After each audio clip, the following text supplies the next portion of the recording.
السلام علیکم دوستوں۔ وہ ایک بے رحم قاتل اور بدنام زمانہ فاتح تھا۔ اس نے لاکھوں انسانوں کو قتل کر کے انسانی کھوپڑیوں کے مینار بنائے۔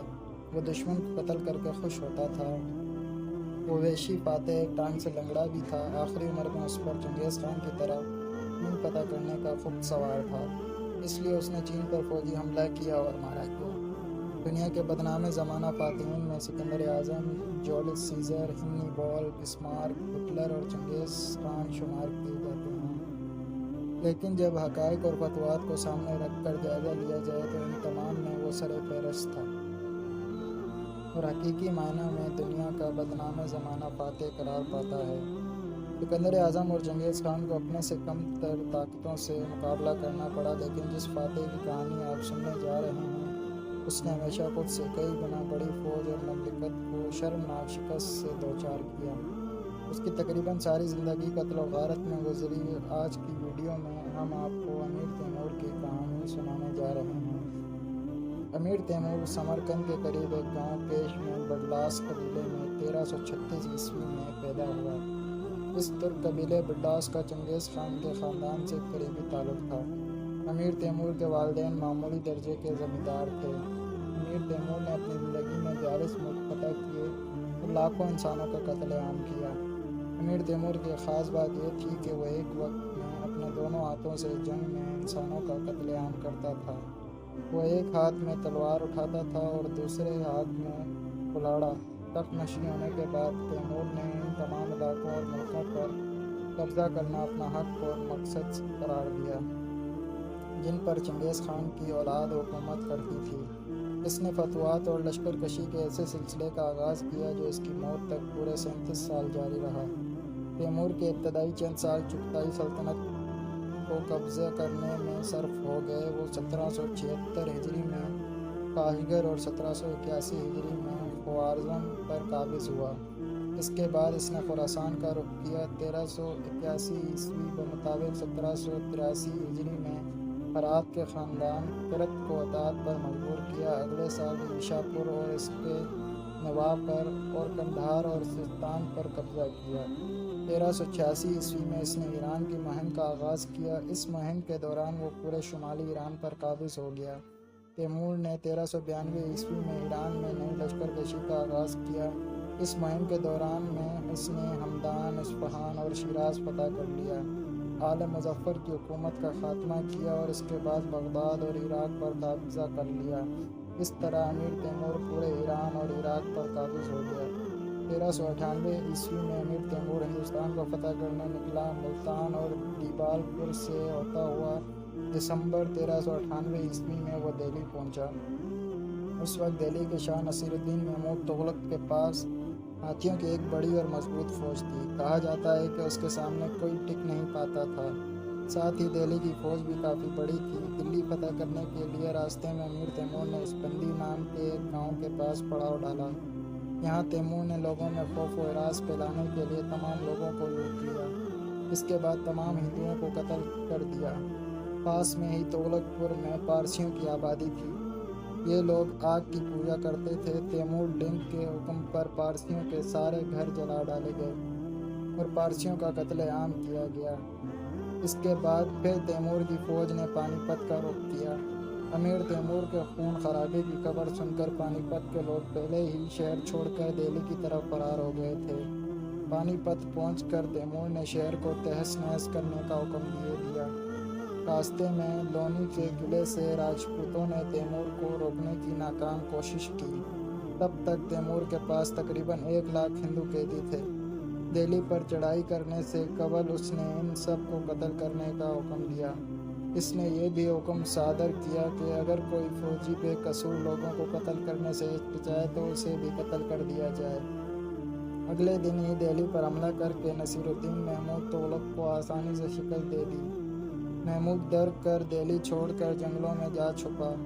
دہلی پر فتح کے بعد جشن مناتے ہوئے منگولوں نے کچھ خواتین کے ساتھ چھیڑ چھاڑ کی تو لوگوں نے مخالفت کی۔ اس کے رد عمل میں تیمور نے دہلی کے تمام ہندوؤں کو ڈھونڈ ڈھونڈ کر قتل کرنے کا حکم دیا۔ 4 دن میں سارا شہر خون سے لت پت ہو گیا۔ دہلی کو فتح کرنے اور وہاں قتل عام کرنے کے بعد وہ میرٹھ گیا۔ اور وہاں دریائے جمنا کی بالائی وادی میں ہندوؤں کے مقدس مقام ہردوار میں لوگوں کا یہ سمجھ کر قتل عام کیا کہ کافروں کو مار کر ثواب کمایا جا رہا ہے۔ 1399 میں تیمور سمرقند سے اپنی آخری اور طویل ترین مہم پر روانہ ہوا۔ تبریز پہنچ کر اس نے سلطان مصر کے پاس سفیر بھیجے جن کو قتل کر دیا گیا۔ چنانچہ تیمور سلطان مصر کی سرکوبی کے لیے روانہ ہو گیا۔ حلب، حما، حمص فتح کرتا ہوا دمشق پہنچا اور حسب دستور لوگوں کا قتل عام کیا اور شہر میں آگ لگا دی۔ اس دوران سلطان بایزید یلدرم نے ایشیائے کوچک میں تیموری علاقوں پر حملہ کر دی۔ تیمور نے سلطان بایزید کی سلطنت عثمانیہ پر لشکر کشی کر دی۔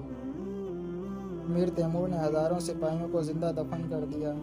سلطان بایزید اس وقت قسطنطنیہ استنبول کے محاصرے میں مصروف تھا۔ تیمور کے حملے کی اطلاع ملی تو محاصرہ اٹھا کر فوراً اناطولیہ کی طرف روانہ ہوا۔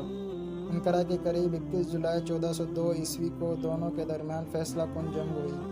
جو جنگ انقرہ کے نام سے مشہور ہے۔ بایزید کو شکست ہوئی اور وہ گرفتار کر لیا گیا، لیکن تیمور اس کے ساتھ عزت و احترام سے پیش آیا۔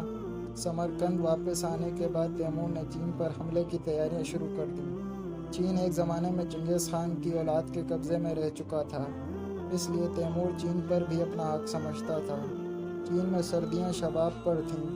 تیمور بوڑھا تھا، اوپر سے وہ شدید بیمار بھی۔ اسی دوران اس کی موت ہو گئی۔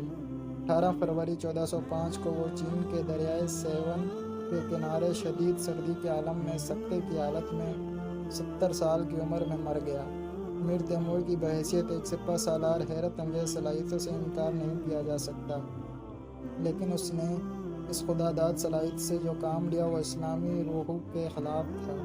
اس کی ساری فتوحات کا مقصد ذاتی شہرت اور ناموری کے علاوہ اور کچھ نہیں تھا۔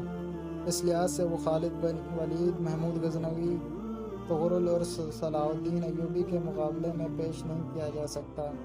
وہ انتقام کے معاملے میں بہت سخت تھا، مخالفت برداشت نہیں کر سکتا تھا۔ وہ مسلمان ہونے کے باوجود خون ریزی اور سفاکی میں چنگیز خان اور ہلاکو خان سے کم نہیں تھا۔ دہلی، اصفہان، بغداد اور دمشق میں اس نے جو قتل عام کیے، ان میں ہزاروں بے گناہ موت کے گھاٹ اتار دیے گئے۔ وہ انتقام کی شدت میں شہر کے شہر ڈھا دیتا تھا۔ خوارزم، بغداد اور سرائے کے ساتھ اس نے یہی کیا۔ حقیقت یہ ہے، اس معاملے میں منگولوں کی طرح وہ بھی اللہ کا عذاب تھا۔ امیر تیمور کسی شاہی خاندان کا رکن نہیں تھا، لیکن اپنی ذات سے البتہ وہ ایک شاہی خاندان کی بنیاد ڈال گیا۔ غارت گر تھا، ڈھانے اور گرانے والا تھا، مگر جب بنانے کی طرف راغب ہوا تو بے مثال عمارتیں اس نے تعمیر کرائیں۔ سکندر کی طرح کسی بادشاہ کا لڑکا نہیں تھا اور نہ چنگیز کی طرح کسی لاؤ لشکر والا۔ امیر تیمور کے بارے میں مورخین کے دو گروہ ہیں۔ ایک گروہ نے اس کو شیطان کہا اور دوسرے گروہ کے مطابق اس جیسا عالی مقام اور عالی ظفر کبھی پیدا نہیں ہوا۔ ایک گروہ کے مطابق وہ ایک بے رحم قاتل، مکروہ فریب میں استاد کامل اور عداوت و انتقام میں خدا کا قہر تھا، جبکہ دوسرے گروہ کے مطابق امیر تیمور ہمت شجاعت میں یکتا تھا، اس لیے سارے ایشیا نے اس کے سامنے سر جھکایا۔ تیمور اگرچہ دنیا کے بڑے لڑنے والوں میں بہت بڑا درجہ رکھتا ہے، لیکن بادشاہوں میں وہ بدترین بادشاہ تھا۔